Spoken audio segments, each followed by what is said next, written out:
আসসালামু আলাইকুম গাইস, সকলে আশা করি ভালো আছেন। কারণ অত্যন্ত দুঃখের সাথে জানানো হইতেছে যে অনেকদিন ধরে ভিডিও দিতে পারি না, কারণ আমরা অনেক ব্যস্ততার মাঝে। এদিকে আমার নানির অসুস্থতা, এদিকে আমার ভুট্টা নিয়ে অনেক কষ্ট করলাম। ভুট্টা দেখছেন আপনাদের সাথে পুরোপুরি শেয়ার করতে পারিনি, যতটুকু পারছি শেয়ার করছি, ঠিক আছে। এর মাঝখানে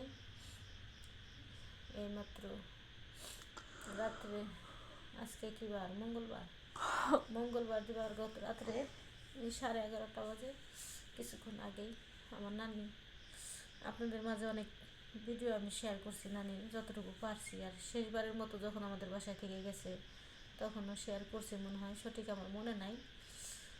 তো আমার নানি পৃথিবী থেকে এই আধা ঘন্টা আগে চলে গেছে।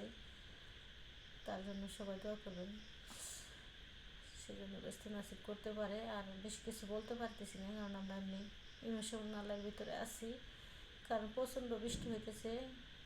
যে আমার আম্মা আজকে গেছে, আমার আপা গেছে, আমি আমার কাজের ব্যস্ততার মাঝে যাইতে পারি না। বলছি যে কালকে যাব, কিন্তু কালকে আর আমার নানির আর দেখা হবে না। কিন্তু শেষবারের মতো আমার নানি পৃথিবী থেকে চলে গেছে। সবাই তার জন্য দোয়া করবেন, সে যেন ভালো থাকে, সুস্থ থাকে। অনেক ভালো লোক ছিল, নামাজ পড়ছে 5 ওয়াক্ত।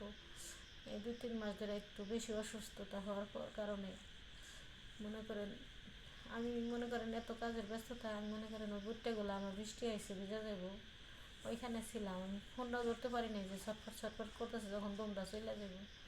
পরে বাসায় আসলাম, আসার পরে মাত্র আমার মামাতো ভাই ফোন দিছে যে আর পৃথিবীতে নাই, সে সারা জীবনের জন্য পৃথিবী থেকে চলে গেছে।